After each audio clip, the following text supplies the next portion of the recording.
Bismillahirrahmanirrahim. Assalamualaikum warahmatullahi wabarakatuh. Sahabat pertanian semua, pada kesempatan kali ini kita akan membahas daun tomat yang mengalami kekeringan ya, kecoklatan dan akhirnya mengering serta rontok. Nah, ini kita akan klasifikasikan ya, ada kesalahan pada faktor internal dan eksternal ya, sehingga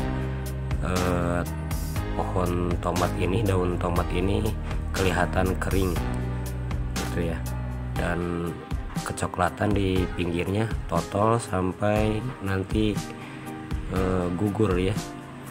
Nah, faktor internal sahabat tani semua, yaitu ketidaksiapannya para petani ya dalam melakukan perawatan sebelum ini dimasukkan ke area lahan yang akan kita tanam.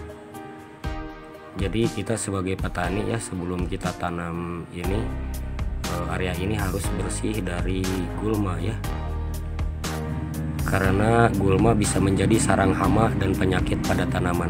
Nah, selain itu gulma juga menjadi lawan berat bagi tanaman dalam hal perebutan nutrisi atau unsur hara yang ada di dalam tanah, sehingga tanaman tomat ini kalah gitu dengan rumput-rumput liar ya yang ada di sekeliling tanaman itu.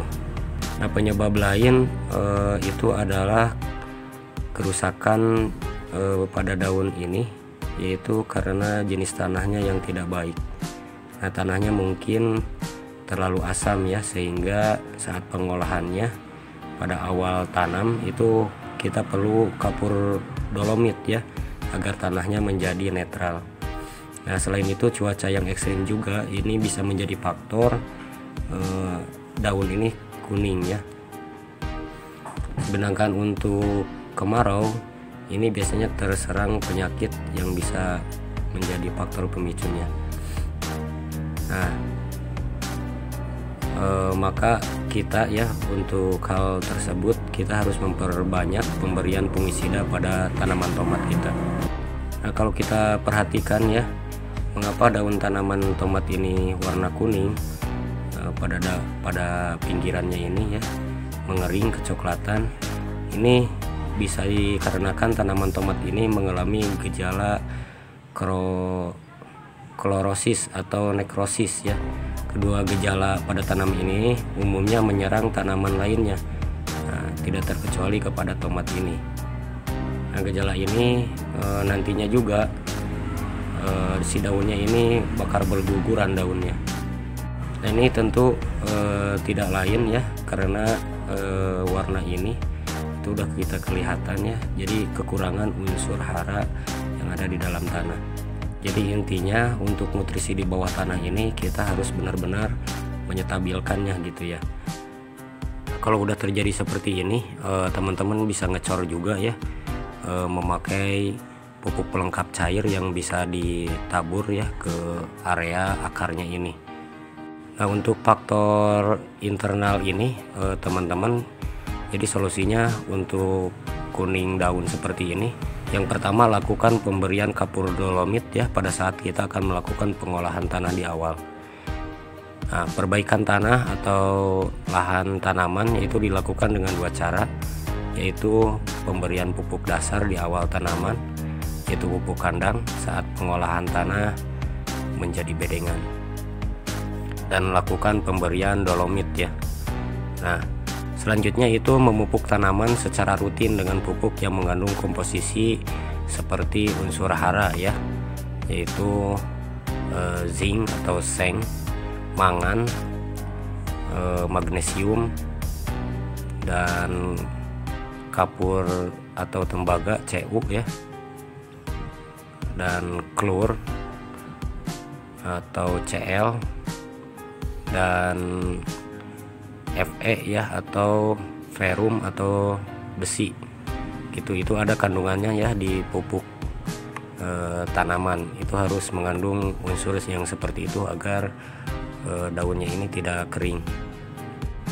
Nah, lanjut teman-teman, yaitu kita juga harus memberi fungisida ya pada tanaman yang terdampak kena semacam ini. terus pemberian juga pupuk daun ya yang banyak, dan yang terpenting yaitu penyiraman rutin dan berkala agar tanaman itu tercukupi kandungan air di dalam sel tanaman tomat kita ini. Nah, untuk faktor eksternal yaitu ketika membudidayakan tanaman tomat ini akan resiko kerugian ya, seperti gagal panen akibat serangan penyakit. Ini faktor eksternalnya gitu teman-teman. Nah, salah satu yang efektif ya untuk menghindari hal yang semacam ini, teman-teman semua, kita harus, salah satunya adalah pencegahan dari serangan penyakit. Yang paling mudah dan efisien adalah melakukan rotasi tanaman, yaitu selalu mengganti jenis tanaman ya dari musim ke musim. Jangan tomat melulu, kita pakai yang lain dulu gitu ya, agar supaya tanaman kita tidak terserang penyakit seperti ini. Nah, untuk tanaman ini dari segi faktor eksternalnya yaitu kita tanaman kita itu kena dari 4 bakteri ya. Nah, yang pertama itu serangan bakteri Ralstania ya pada tanaman tomat. Ini tergolong cukup mengkhawatirkan. Ini dikarenakan tanaman terjangkit oleh bakteri Ralstonia ini tidak menunjukkan gejala sakit seperti daun yang menguning atau bintik-bintik coklat. Sebaliknya, daun masih hijau secara tiba-tiba akan mati terkulai. Nah, ini disebut layu bakteri. Nah, biasanya penyakit ini menyerang di musim hujan. Nah, untuk pengendaliannya, layu bakteri ini dilakukan melalui perbaikan sistem drainase ya, aplikasi pupuk nitrogen yang sesuai takaran.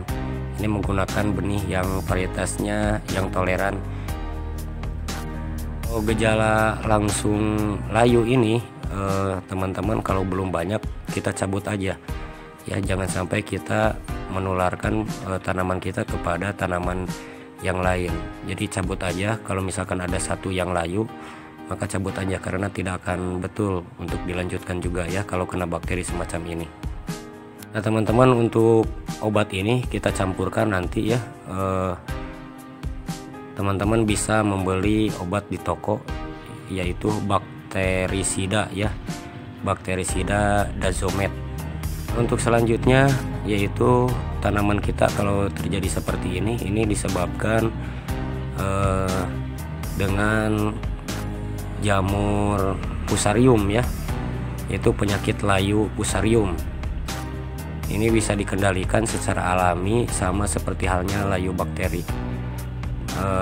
Ini penyakit ini muncul ketika kondisi lingkungan yang terlalu lembab dan hangat gitu. Nah, gejala awal yang bisa terlihat diantaranya yaitu cabang bagian bawah tanaman itu kelihatan akan layu.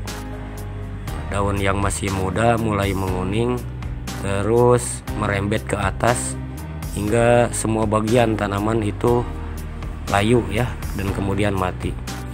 Nah, untuk pencegahannya ini dengan aplikasi jamur Trichoderma dan bakteri Streptomyces ya, yang dimasukkan ke tanah. Kedua jenis organisme ini dapat menekan pertumbuhan jamur fusarium yang tumbuh di tanah. Jamur yang selanjutnya yang menyerang daun seperti ini adalah jamur Alternaria ya. Alternaria ini kelihatan ya bercak kecoklatan, berbentuk bulat pada bagian daun tanaman, dan biasanya ini pertama kali terjangkit adalah pada kanopi paling bawah. Nantinya bercak ini terus melebar hingga keseluruhan daun menjadi coklat dan mati. Nah, penyebabnya ini teman-teman, kalau ada penyakit seperti ini, kekuningan ini, yaitu jadi jarak dari antara satu media ke media yang lain itu biasanya berdempetan. Jadi sirkulasi udaranya terlalu tumbuhannya terlalu padat biasanya. Kondisi yang berdempatan ini jadi sirkulasi udara yang buruk ini akan menambah tingginya persentase munculnya penyakit jamur kecoklatan gini ya. Solusinya yaitu ketika ada yang kayak gini dan nanti kalau misalkan ada satu atau dua, mendingan dicabut aja tanamannya ya, nanti kita ganti dengan tanaman yang baru. Nah, sirkulasi udara juga ini harus kita tetap jaga ya. Bersihkan lahan dari gulma yang akan mengganggu kepada nutrisi pada tanaman yang ada di kita ya, kebun kita. Nah, kalau misalkan udah kerusakannya udah 30% dari seluruh tanaman, teman-teman juga bisa menggunakan mancozeb atau benomil ya untuk pengobatannya. Lanjut ke virus yang keempat, yaitu teman-teman virus mosaik ya. Nah, ini merupakan virus penyakit yang disebabkan oleh patogen virus dari genus Tombamovirus ya, dimana virus ini juga menyerang jenis tanaman lain ya, seperti tembakau dan kacang-kacangan. Nah, virus ini sangat berbahaya teman-teman, karena virus ini bakal tahunan ya hinggapnya. Jadi kalau misalkan suatu lahan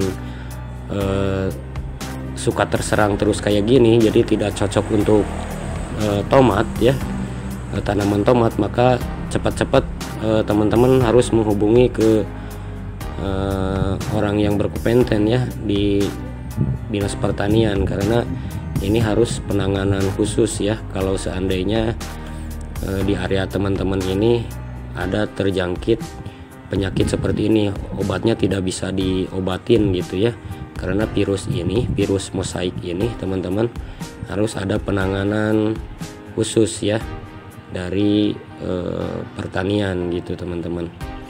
Atau teman-teman bisa menghubungi penyuluh pertanian terdekat ya untuk melihat kondisi tanaman tomat seperti ini. Pupuknya udah bagus, penyengan udah bagus, dolomitnya udah dikasih, tapi tetap aja seperti ini kemungkinan area ini terkena oleh virus mosaik gitu teman-teman, karena virus mosaik ini akan bertahan selama bertahun-tahun gitu teman-teman. Dan kalau tidak cocok untuk tanaman lahan teman-teman untuk tanaman tomat ini, maka ganti dengan tanaman yang lain. Oke teman-teman, itu aja mungkin yang bisa kita sampaikan. Materinya jauh dari kesempurnaan, tapi mudah-mudahan bisa sedikit membantu teman-teman yang sedang mencari tentang penyebab daun tomat ini kecoklatan, kuning ya, dan gugur. Itu teman-teman, jika ada kekurangan silakan untuk menambahkan pada kolom komentar. Terima kasih sudah menonton, sampai jumpa pada video berikutnya. Wassalamualaikum warahmatullahi wabarakatuh.